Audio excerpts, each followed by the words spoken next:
वसुधैव कुटुंबकम यानी सारा संसार एक परिवार। मोदी बन गए महान। 60 शहर, 500 बैठकें, 19 देश, 3 दिन। मोदी ने खींच दी कभी ना मिटने वाली लकीर। आधी रात लग गई सबसे बड़ी डील पर मुहर। प्रधानमंत्री मोदी ने एक झटके में बदल दी दुनिया की सियासत। कैसे मोदी ने एक शिखर सम्मेलन से भारत को बना दिया विश्व गुरु। 3 मिनट में सबूत देकर 56 इंच का हो जाएगा सीना। पहले बाइडेन से की 77 मिनट बाद 29 मुद्दों पर बन गई सहमति।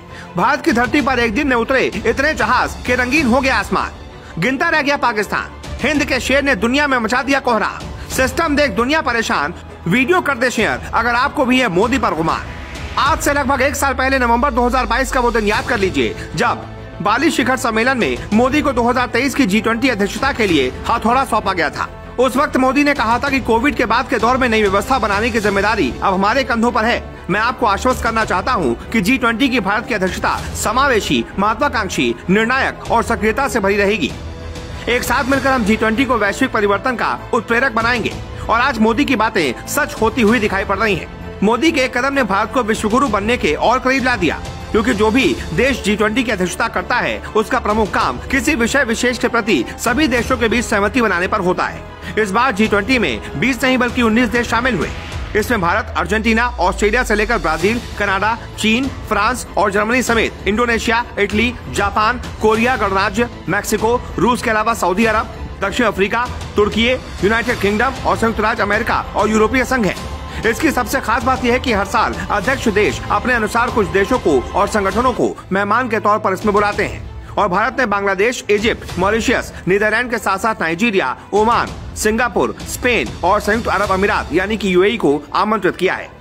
G20 में शामिल देशों का प्रभाव कितना है, इस बात का अंदाजा इसी बात से लगाया जा सकता है कि ये सारे देश दुनिया की 60% आबादी है और ये इन देशों का पूरा दुनिया की GDP में 85% और अंतर्राष्ट्रीय व्यापार में 75% की भारी भरकम हिस्सेदारी है।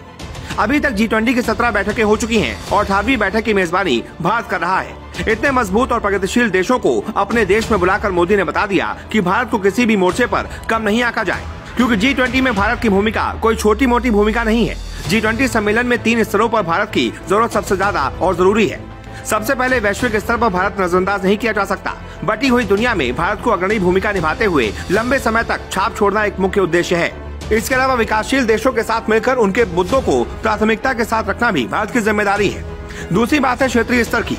भारत वैश्विक स्तर पर दक्षिण एशिया का अगुवा है, जिसकी वजह से दक्षिण एशिया के बाकी देशों को भी आगे बढ़ाने की जिम्मेदारी भारत की ही है। और तीसरी है घरेलू। आज सिर्फ भारत को ही नहीं बल्कि पूरी दुनिया को भारत की जरूरत है। ऐसे में G20 के द्वारा दुनिया भर में भारत के बढ़ते कद का घरेलू माहौल में साबित करना एक बड़ी जिम्मेदारी है। भारत अपने इस मौके को भुनाते हुए प्रमुख वैश्विक मुद्दों पर आम सहमति बनाने, सामूहिक कार्रवाई के लिए प्रयास करेगा और साथ ही साथ विकासशील देशों के एजेंडों का चैंपियन बनकर सबके होश उड़ा देने वाले प्रदर्शन करना चाहेगा।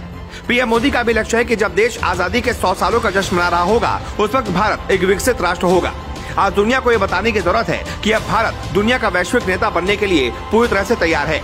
शायद यही कारण है कि G20 अध्यक्षता थीम थी वसुधैव कुटुंबकम या एक पृथ्वी, एक कुटुंब, एक भविष्य रखी गई है। चलते चलते ये भी जान लीजिए कि पिछले साल 8 नवंबर 2022 को PM मोदी ने G20 का लोगो लॉन्च करते हुए G20 थीम यानी वसुधैव कुटुंबकम, जिसका अर्थ है one earth, one family, one future. G20 के लोगो को तिरंगे के रंग में डिजाइन किया गया है, जो हमारे पृथ्वी समर्थक दृष्टिकोण और चुनौतियों के बीच विकास का एक अहम प्रतीक है। और इस महान तिरंगे की शान में कमेंट बॉक्स में जय हिंद तो बनता है।